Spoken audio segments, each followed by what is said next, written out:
Hello everyone, কী অবস্থা আপনাদের সবার? কেমন আছেন সবাই? লাস্ট ভিডিওতে আমরা ডাইলেশন, ইরেশন, ওপেনিং, ক্লোজিং অর্থাৎ ইমেজ মরফোলজি দেখেছিলাম। আজকে আমরা দেখব হচ্ছে শার্পেনিং স্পেশাল ফিল্টার্স। আমরা যদি একটু মনে করি যে আমরা কি দেখেছিলাম, আমরা এর আগে যখন ফিল্টার দেখেছি সেই ফিল্টারগুলো কি করতো, সেই ফিল্টারগুলো হয়তো ব্লার করতো ছবি, কিংবা ছোটো ছোটো সল্ট অ্যান্ড পেপার নয়েজ ছিল, সেটা রিমুভ করার জন্য আমরা মিডিয়াম ফিল্টার ইউজ করেছি। সোজা কথায় ফাইন যে ডিটেলগুলো ছিল, মানে এইজ টাইপের জিনিসগুলো ছিল, শার্প জিনিসগুলো ছিল, সেগুলোকে আমরা রিমুভ করার ট্রাই করতাম বা ব্লার করার ট্রাই করতাম।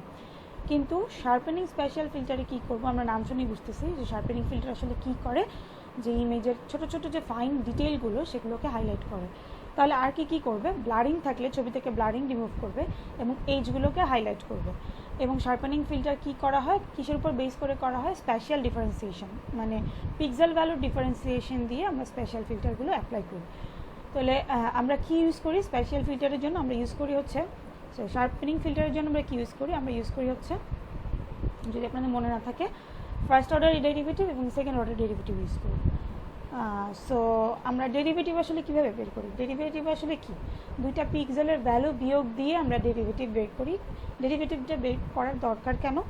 আমি যদি দেখতে চাই আমার পিক্সেল ভ্যালুগুলোর চেঞ্জটা কেমন, সেটার জন্য আমাকে কি করতে হবে, দুটা ভ্যালু মানে পরপর দুটা ভ্যালু বিয়োগ দিয়ে আমরা দেখতে চাই আসলে চেঞ্জটা কেমন।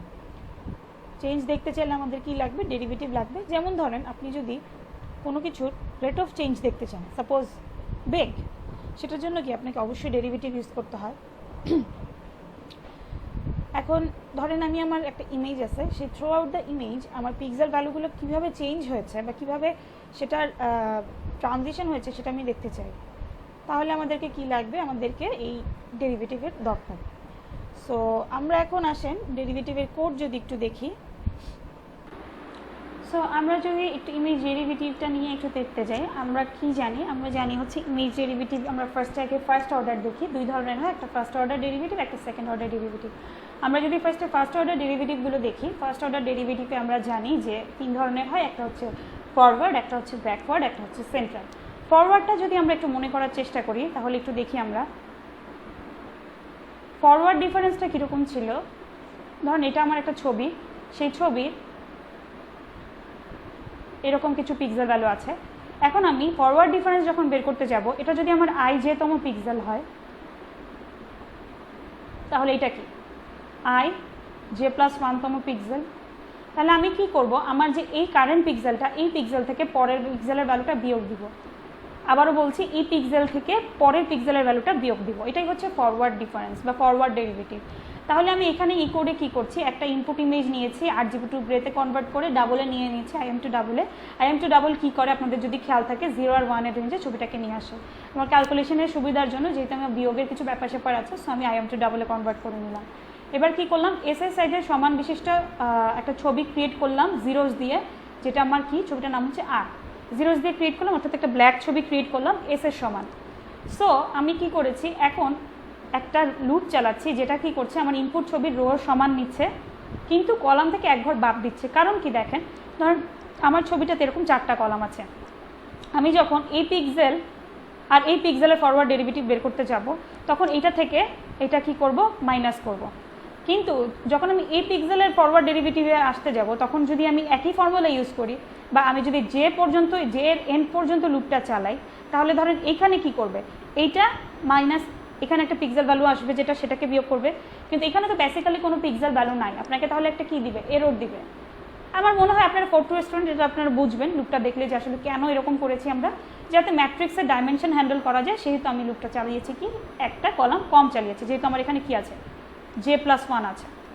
সো এটা করলাম, করার পরে এই পিক্সেল ভ্যালুর বিয়োগগুলো আমি কি করে ফেলতেছি, নতুন একটা ছবিতে স্টোর করে ফেলতেছি। তো আসেন আমরা যদি এটা কি করি, এটা আউটপুটটা একটু দেখি। আমার মনে হয় মোটামুটি দেখা যাচ্ছে যে আমার এটা হচ্ছে কি ইনপুটের ছবিটা, এটা হচ্ছে ইনপুটের ছবিটা, এবং এটা হচ্ছে কি আউটপুটের ছবিটা। তো আউটপুটের ছবিটা কি করছি, ফরওয়ার্ড ডিফারেন্স দিয়ে সেটার একটা আউটপুট বের করে দিচ্ছে। আচ্ছা, এতক্ষণ আমরা দেখলাম হচ্ছে ফরওয়ার্ড ডেরিভেটিভ। ফরওয়ার্ড ডেরিভেটিভের মতোই হবে কি ব্যাকওয়ার্ড ডেরিভেটিভ। ব্যাকওয়ার্ড ডেরিভেটিভের ডিফারেন্সটা কি হবে, ব্যাকওয়ার্ড ডেরিভেটিভের ক্ষেত্রে ফর্মুলা যেটা সেটা হচ্ছে আমার যে সেন্ট্রাল পিক্সেল, এই পিক্সেলটা থেকে বা আমি যে পিক্সেলে আছি সেটা থেকে ঠিক তার আগের পিক্সেলের ভ্যালুটা কী হবে, বিয়োগ হবে। তো এটার ফর্মুলাটা একটু চেঞ্জ হবে। কীভাবে চেঞ্জ হবে এই যে লাইনটা দেখলে আপনারা আশা করি বুঝতে পারবেন। এবার আসেন সেন্ট্রাল ডেরিভেটিভের ক্ষেত্রে। সেন্ট্রাল ডেরিভেটিভের ক্ষেত্রে যেটা হবে সেটা হচ্ছে আমি যে পিক্সেলে আছি সেই পিক্সেলের পরের ভ্যালুটা মাইনাস হবে হচ্ছে সেই পিক্সেলের আগের ভ্যালুটা। আবারও বলছি, যে পিক্সেলে আছি তার পরের ভ্যালু মাইনাস হচ্ছে সেই পিক্সেলের আগের ভ্যালু। তাহলে সেটাও কি হচ্ছে দেখেন, i j+1, অর্থাৎ এই পিক্সেলটা থেকে আমি বাদ দিচ্ছি হচ্ছে i j-1 আগের পিক্সেলের ভ্যালুটা। সো আমার মনে হয় আপনারা এতটুকু বুঝতে পারবেন। এরপরে আমি যেটা করব, আপনাকে যদি বলা হয়, আমরা দেখে এসেছি যে আমরা কী করেছি, আমরা এভারেজ ফিল্টার অ্যাপ্লাই করেছি, তারপর আমরা মিডিয়ান ফিল্টার অ্যাপ্লাই করেছি, গসিয়ান ফিল্টার অ্যাপ্লাই করেছি। আমরা কী করেছি, এভারেজ বা গসিয়ানের ক্ষেত্রে একটা মাস্ক ডিজাইন করেছি। তো এই মাস্কটা ডিজাইন করার জন্য আপনাকে যদি আমি বলি ফরওয়ার্ড ডিফারেন্সটা বা ফরওয়ার্ড ডেরিভেটিভটা আপনি কী করবেন, মাস্ক ইউজ করে করবেন, কনভলিউশন অপারেশন ইউজ করে, তাহলে আপনি সেক্ষেত্রে কী করতে পারেন, সেক্ষেত্রে আপনি যেটা করতে পারেন সেটা হচ্ছে আপনি এখানে দেখেন আমার এখানে কী হচ্ছে, আমি যদি ফরওয়ার্ড ডেরিভেটিভের জন্য মাস্কটা ডিজাইন করতে চাই, আমি যেই কারেন্ট পিক্সেল আছে সেটার সাথে কত গুণ হচ্ছে, ডিরেক্ট সেই পিক্সেলটা আসতেছে না, সেই কারণে কী হচ্ছে 1 দিচ্ছি। এবং পরের পিক্সেলটার ক্ষেত্রে কী করতেছি, পরের পিক্সেলটা হচ্ছে মাইনাস দিয়ে বিয়োগ হচ্ছে আমার, এই কারণে আমি এখানে কনভলিউশনের মাস্কটাতে কী ইউজ করছি, -1 ইউজ করছি। সো আরেকবার যদি আমরা একটু দেখি, যে পিক্সেলে আছি সেই পিক্সেলটার কারেন্ট ভ্যালুটা, সো এই কারণে হচ্ছে 1, এবং পরের পিক্সেলের ভ্যালুটা হচ্ছে বিয়োগ হচ্ছে, সেই কারণে হচ্ছে মাস্কে হচ্ছে -1। সো আমার মনে হয় আপনারা এটা দেখলেই আরেকটু সময় দিলে নিজেরা খুব ভালো মতন ক্লিয়ার হয়ে যাবেন। তাহলে ঠিক ব্যাকওয়ার্ড ডেরিভেটিভের ক্ষেত্রে কী হবে, ব্যাকওয়ার্ড ডেরিভেটিভের ক্ষেত্রে আমার মনে হয় এটা আপনাদেরকে আমি একটু দেখিয়ে দিই। ব্যাকওয়ার্ড ডেরিভেটিভের ক্ষেত্রে যেটা হচ্ছিল সেটা হচ্ছে আমার যদি এটা ছবি হয়, আমি যদি ফর্মুলাটা লিখি, এটা থেকে বিয়োগ হচ্ছে কি এটা। সো আমি যদি ফর্মুলাটা লিখি, ব্যাকওয়ার্ড ডেরিভেটিভ সমান সমান হচ্ছে, কীভাবে লেখা যায়, আমি যদি তম পিক্সেলে থাকি, বিয়োগ হচ্ছে কি আগের পিক্সেল, তাই তো, f(x-1), এটাকে কি আমি এভাবে লিখতে পারি, -f(x-1) প্লাস f(x). তাহলে সেক্ষেত্রে আমার মাস্কটা কী হবে, আগের পিক্সেলটা মাইনাস হচ্ছে, সো -1 হবে, পরের পিক্সেলটা যোগ হচ্ছে, সো +1 হবে। তাহলে এই যে আমার মনে হয় আপনারা এখানে বুঝতেছেন যে ব্যাকওয়ার্ড ডেরিভেটিভের মাসটা এইভাবে এটা কীভাবে আসছে। সো সেন্ট্রাল ডেরিভেটিভের মাসটা কীভাবে আসছে সেটা আপনারা একটু নিজেরা সেলফ স্টাডি করে বের করবেন। এই ফর্মুলাটার সাথে যদি একটু মিলিয়ে দেখেন তাহলে আমার মনে হয় যে আশা করি এটা আপনাদের কাছে ক্লিয়ার হয়ে যাবে।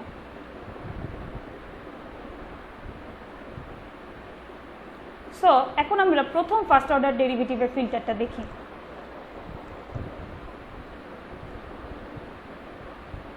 আরও একটা কথা, এই যে আমরা কনভলিউশন ইউজ করে যে ডেরিভেটিভটা করছিলাম সেটা কিন্তু হরাইজন্টাল ডেরিভেটিভ, কারণ কি শুধু রো বরাবর বা শুধু এক্স এক্সিস বরাবর সেটা কাজ করছে, কোনো ওয়াই এক্সিস বরাবর কাজ করছিল না। সো আমি যদি 2 এক্সিস বরাবরই কাজ করাতে চাই, এমন একটা ফার্স্ট ডেরিভেটিভ ফিল্টার বের করতে চাই, সেটা কি, সেটা হচ্ছে প্রিভিট এজ ডিটেকশন ফিল্টার। তো প্রিভিটের যে মাস্কটা সেটা হচ্ছে বিজ্ঞানী প্রিভিট বা একজন রিসার্চার প্রিভিট, তিনি আমাদেরকে কি করেছেন, এরকম একটা মাস্ক ডিজাইন করে দিয়েছেন। সেটা হচ্ছে কি করবে, এক্স এক্সিস বরাবর তার চেঞ্জটা ডিটেক্ট করবে এবং এটা কি করবে, ওয়াই এক্সিস বরাবর তার চেঞ্জটা ডিটেক্ট করবে। সো এরকম করার পরে আমরা এই দুটা মাস্ক নিয়ে নিয়েছি। দুটা মাস্ক নিয়ে নেওয়ার পরে অনেকে কোশ্চেন করতে পারেন যে জিওয়াই এখানে কিছু কিছু জায়গায় -1 -1 -1 0 0 0 তিনটা +1 থাকে, সেটা দিয়েও করতে পারেন, আবার এইভাবে নিচে -1 দিলেও কোনো সমস্যা নাই। সো আমরা যদি এখন দেখি যে প্রিভিট এজ ডিটেকশনটা আসলে কীভাবে অ্যাপ্লাই করব, সেটার জন্য ফার্স্টে কী করতে হবে, একটা ইনপুট ইমেজ নিতে হবে। সো আমি একটা ইনপুট ইমেজ নিয়েছি, সেই ইনপুট ইমেজটাতে কী করব, জিএক্স অ্যাপ্লাই করব কনভলিউশনের মাধ্যমে, অর্থাৎ এই মাস্কটা অ্যাপ্লাই করব। করার পরে এটা জাস্ট একটা নাম দিয়েছি, আপনি এখানে এটা নাম দিতে পারেন I1।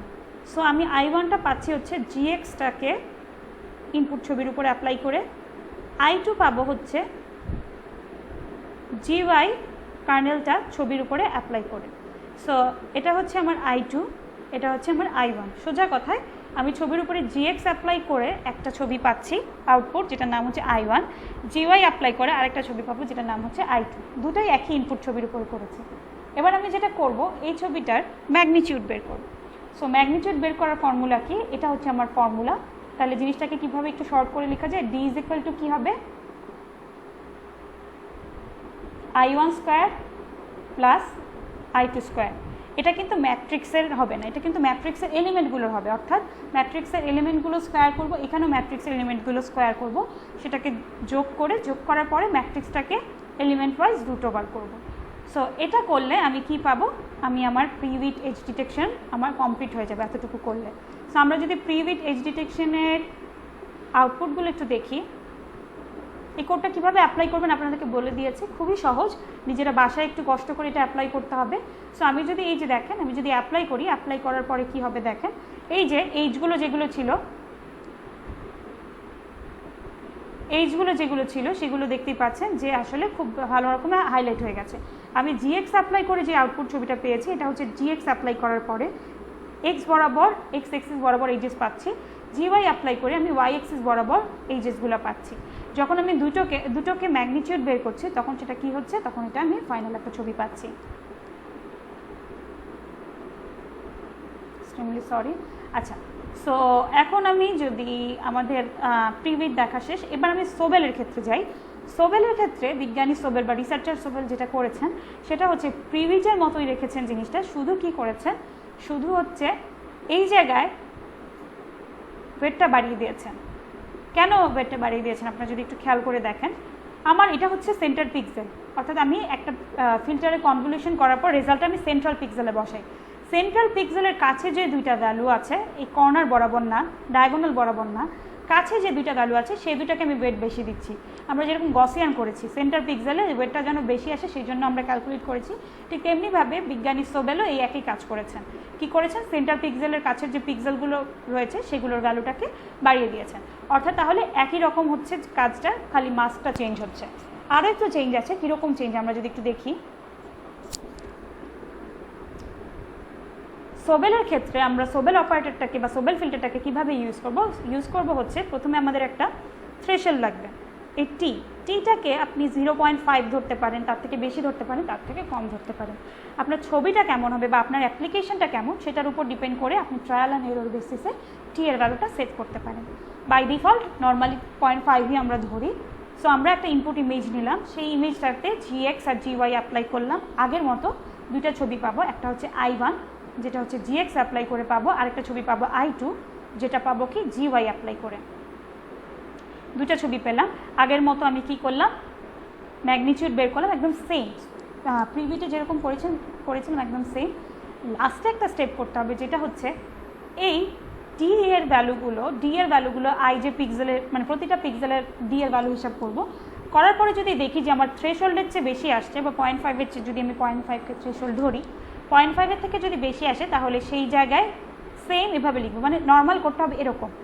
যদি ডিআইজে, আমার মানে কোডটা লিখলে আপনাদের কাছে ক্লিয়ার হবে, যদি ডিআইজে টি এর থেকে বড় বা সমান হয়, আমি সমান ধরছি এখানে, শুধু বড় কন্ডিশন ধরেছে, আপনারা চাইলে সমানও ধরতে পারেন। যদি বড় বা সমান হয় তখন যদি আমার আউটপুট ইমেজটা কি হয়, আউটপুটে কি বসাই দিব, ডিআইজে বসাই দিব। এলস কি বসে যাবে, এলস হচ্ছে আউটপুটে, আচ্ছা বেসিক্যালি একটা লুপ চলবে, আউটপুট আইজে হবে, আমি এত ডিটেলস লিখছি না। সো এখানে কি হবে, আউটপুট আইজে সমান সমান হচ্ছে 0। অর্থাৎ যদি থ্রেশহোল্ডের থেকে বড় হয় সেই ভ্যালুগুলো আমি নিব, যদি না হয় সেই ভ্যালুগুলো নিব না, 0 করে দিব। অর্থাৎ হচ্ছে জাস্ট এইজের ভ্যালুগুলোকে আমি হাইলাইট করছি। যদি থ্রেশহোল্ডের থেকে বড় হয় তাহলে সেটাকে আমি এইজ ধরবো, আদারওয়াইজ তাকে এইজ ধরবো না। এখন আসেন আমরা কি করব, আমরা হচ্ছে ল্যাপ্লাস নিয়ে একটু পড়াশোনা করব। আমরা এখন দেখব ল্যাপ্লাসিয়ান ফিল্টার। ল্যাপ্লাসিয়ান ফিল্টার কি বা কিভাবে কাজ করে সেটা আগে একটু পরে দেখছি, আগে একটু কি সেটা বুঝে নিই। ল্যাপ্লাসিয়ান ফিল্টার হচ্ছে একটা সেকেন্ড অর্ডার ডেরিভেটিভের ফিল্টার বা সেকেন্ড অর্ডার ডেরিভেটিভ বের করে। এটার কি দরকার, এটা হচ্ছে আপনার ফার্স্ট অর্ডার ডেরিভেটিভগুলো কিভাবে চেঞ্জ হচ্ছে সেটা আপনাকে ডিটেক্ট করে দেয়। এটা ডিটেক্ট করে লাভ কি হচ্ছে, এটা ডিটেক্ট করে লাভ হচ্ছে আপনার একটা কোনো ছবিতে গ্রে লেভেলের ইন্টেন্সিটি ভ্যালুগুলো বা পিক্সেল ভ্যালুগুলো আস্তে আস্তে চেঞ্জ হচ্ছে, অর্থাৎ গ্র্যাজুয়ালি চেঞ্জ হচ্ছে, নাকি কোনো শার্পলি চেঞ্জ হচ্ছে, অর্থাৎ হঠাৎ করে চেঞ্জ হয়ে যাচ্ছে, সেটা ডিটেক্ট করে। এবং কি করে, সে হচ্ছে গ্রেইশ এইজ লাইন প্রডিউস করে কোথায়, ডার্ক ইমেজে। অর্থাৎ সে ডার্ক ব্যাকগ্রাউন্ডে গ্রেইশ এইজ লাইন ডিটেক্ট করে। যেমন আমরা যদি একটু একটা ছবি দেখে আসি স্লাইড থেকে, তাহলে মনে হয় বেশি ক্লিয়ার হবে। এই যে আমাদের ল্যাপ্লেশিয়ান ফিল্টার আছে কিছু, সেটা আমরা পরে দেখছি। এই যে দেখেন ডার্ক ব্যাকগ্রাউন্ডে সে কিছু গ্রেইশ এইজ লাইন ডিটেক্ট করছে বা প্রডিউস করছে। গ্রেইশ লেভেল বা গ্রে লেভেলের ভ্যালুর হঠাৎ চেঞ্জ করে হচ্ছে গিয়ে, হঠাৎ চেঞ্জটা ডিটেক্ট করা হচ্ছে গিয়ে ল্যাপ্লেশিয়ান ফিল্টার। সো আমরা যদি ল্যাপ্লেশিয়ান ফিল্টার কিভাবে কাজ করে সেটা দেখতে যাই, আমাদেরকে জানতে হবে ল্যাপ্লেশিয়ান ফিল্টারের মাস্কগুলো কীরকম ছিল, কার্নেল মাস্কগুলো কেমন ছিল। যদি দেখতে যাই আপনাদের মনে আছে কি না, ল্যাপ্লেশিয়ানের ফিল্টারের আসলে বেসিক যে মাস্কগুলো দুটো ছিল বেসিক মাস্ক। আমরা একটু দেখে আসি, আসলে চারটা, কিন্তু বলা যায় দুটো, সাইনের কারণে আসলে চারটা হচ্ছে। কিন্তু দেখেন একটা কি, একটা হচ্ছে -4 সেন্ট্রালে, বাকি 4 কর্নারে হচ্ছে, চারপাশে হচ্ছে 1 1 1 1, 4 কর্নারে হচ্ছে 0। আর আরেকটা যেটা সেটা হচ্ছে -8 মাঝখানে বা +8 মাঝখানে, বাকি কর্নারগুলোতে হচ্ছে 1, +1 অথবা -1। সো আমরা এইটারটা আপাতত দেখছি না, আমরা এখন পরেরটা একটু দেখি। সো আমাদের মাসটা কিরকম ছিল, 0 1 0 1 1 -4 1 0 1 0। এই যে মাঝখানে মাইনাস, এটাকে বলা হয় হচ্ছে positive Laplacian mask, positive Laplacian. আর মাস্কটা যদি 1 এ মাইনাস হয়, তার মানে 0 -1 0 -1 4 -1 0 -1 0, তাহলে আমরা যে ফিল্টারটার মাস্ক পাচ্ছি সেটাকে বলা হয় হচ্ছে নেগেটিভ ল্যাপ্লাসিয়ান মাস্ক। সো আমি যদি একটা ছবিতে এটা দিয়ে কনভলিউট করি, কনভলিউশন অপারেশন চালাই ছবিতে, তাহলে আমরা বেসিক্যালি কি পাবো একটু দেখি। তাহলে আমরা বেসিক্যালি যেটা পাবো সেটা হচ্ছে এই ফিল্টার্ড ইমেজটা পাবো, এই এজ ডিটেকশন করার এই অংশটুকু পাবো। তাহলে আমি ইমেজটাকে যদি ল্যাপ্লাসিয়ান দিয়ে এনহ্যান্স করতে চাই বা হাইলাইট করতে চাই এইজগুলো, এই ছবিতেই আমি এইজগুলোকে আরেকটু শার্প করে দিতে চাই, তাহলে আমাদেরকে যেটা করতে হবে সেটা আমরা একটু দেখি। মনে করেন আইটা হচ্ছে আমার ইনপুট ইমেজ, আইসি নামের একটা ইমেজ নিচ্ছি, যেটা কি আমার কনভলিউটেড ইমেজ। তার মানে আমার আইটা ছিল হচ্ছে ইনপুট ইমেজ, এই আই এর সাথে আমি কি করেছি, এই ফিল্টার মাস্কটা দিয়ে, এই যে এই ফিল্টার মাস্ক, এটা দিয়ে কনভলিউশন অপারেশন চালিয়েছি। চালানোর পরে যে ছবিটা আমি পেয়েছি সেটা হচ্ছে আইসি। আর কনভলিউশন কিভাবে চালাতে হয় আপনাদের নিশ্চয়ই মনে আছে, এইটার সাথে ইমেজের প্রথম পিক্সেল ভ্যালুটা গুণ করে যোগ করব, এইটার সাথে পরের পিক্সেল ভ্যালুটা গুণ করে যোগ করব, এভাবে গুণ করে যোগ করা, গুণ করে যোগ করা, এটা কি ছিল, আমাদের কনভলিউশন ছিল। সো কনভলিউটেড ইমেজটা হচ্ছে আইসি। এখন যদি আমি ল্যাপ্লেশিয়ান এনহ্যান্সড ইমেজ পেতে চাই, তাহলে ল্যাপ্লেশিয়ান এনহ্যান্সড ইমেজটা কি সেটা একটু পরে দেখছি। সোজা কথা, আমি যদি এনহ্যান্সড ইমেজটা পেতে চাই সেক্ষেত্রে আমাদের দুইটা ফর্মুলা আছে। কীরকম, আমি যদি পজিটিভ ল্যাপ্লেশিয়ান ইউজ করি সেক্ষেত্রে আমাকে আউটপুট পাওয়ার জন্য কি করতে হবে, বা এনহ্যান্সড ইমেজটা পাওয়ার জন্য ইনপুট ছবি থেকে কনভলিউটেড ছবির ইমেজটা বাদ দিতে হবে। আবারও বলছি, আমি যদি এনহ্যান্সড ইমেজটা পেতে চাই এবং যদি আমি সেক্ষেত্রে পজিটিভ ল্যাপ্লেশিয়ান অ্যাপ্লাই করি, অর্থাৎ মাঝখানে -4 আছে সেটা অ্যাপ্লাই করি, সেক্ষেত্রে আমাদের আউটপুট ছবি পাওয়ার জন্য ইনপুট ছবি থেকে কনভলিউটেড ছবিটা বাদ দিতে হবে। তাহলে নেগেটিভে কি হবে, নেগেটিভে উল্টাটা হবে, অর্থাৎ আমি যদি আউটপুট পেতে চাই তাহলে কি করতে হবে, আই এর সাথে অর্থাৎ ইনপুট ইমেজের সাথে কনভলিউটেড ইমেজটা যোগ করতে হবে। আবারও বলছি, নেগেটিভ ল্যাপ্লেশিয়ান যদি অ্যাপ্লাই করি, আউটপুট পাওয়ার জন্য ইনপুট ছবির সাথে কনভলিউটেড ইমেজটা যোগ করতে হবে। তাহলে ল্যাপ্লেশিয়ান এনহ্যান্সড ছবিটা কি সেটা একটু দেখে আসি। যখন আমি যোগ বা বিয়োগ করলাম তখন আসলে আমি এরকম ছবিটা পাবো। এটা ছিল আমার ল্যাপ্লেশিয়ান ফিল্টার অ্যাপ্লাই করে যে কনভলিউটেড ইমেজটা, সেটা জাস্ট এইজটা হাইলাইট করেছে। আমি অরিজিনাল ইমেজ থেকে যখন এটা বাদ দিলাম, তাহলে আমি কোনটা অ্যাপ্লাই করেছি বলেন তো, এটা দেখে বলেন কোনটা অ্যাপ্লাই করেছি। যেহেতু বিয়োগ করছি তার মানে কি, পজিটিভ ল্যাপ্লেশিয়ান অ্যাপ্লাই করেছি। পজিটিভ ল্যাপ্লেশিয়ান অ্যাপ্লাই করেছি, এটা পেয়েছি। তারপর যখন অরিজিনাল ইমেজ থেকে ল্যাপ্লেশিয়ান করা ইমেজ ফিল্টার্ড ইমেজটা বাদ দিয়েছি, তখন আমি ল্যাপ্লেশিয়ান এনহ্যান্সড ইমেজ বা শার্পেন্ড ইমেজটা পেয়েছি। সো আমার মনে হয় আপনারা ল্যাপ্লেশিয়ান কীভাবে করতে হয় খুব ভালো মতনই বুঝেছেন। ল্যাপ্লেশিয়ানে কিন্তু সোবেল বা ফ্রিউইচের মতো কোনো ম্যাগনিটিউড বের করা কোনো ঝামেলা নেই, জাস্ট ফিল্টার অ্যাপ্লাই করে সেই অংশটাকে, সেই ইমেজটাকে যোগ বা বিয়োগ করতে হবে ইনপুট ইমেজের সাথে। সো আমার মনে হয় আপনারা ল্যাপ্লেশিয়ানও খুব ভালো মতন বুঝেছেন। বেসিক্যালি আজকের ল্যাবের পড়াটুকু এতটুকুই, আপনারা আসলে বেসিকটা বুঝবেন এটা থেকে এবং নিজেরা হচ্ছে প্রিভিট, সোবেল এবং ল্যাপ্লেশিয়ান ইমপ্লিমেন্ট করবেন। সো আপাতত এতটুকুই, সবাই ভালো থাকবেন, আল্লাহ হাফেজ।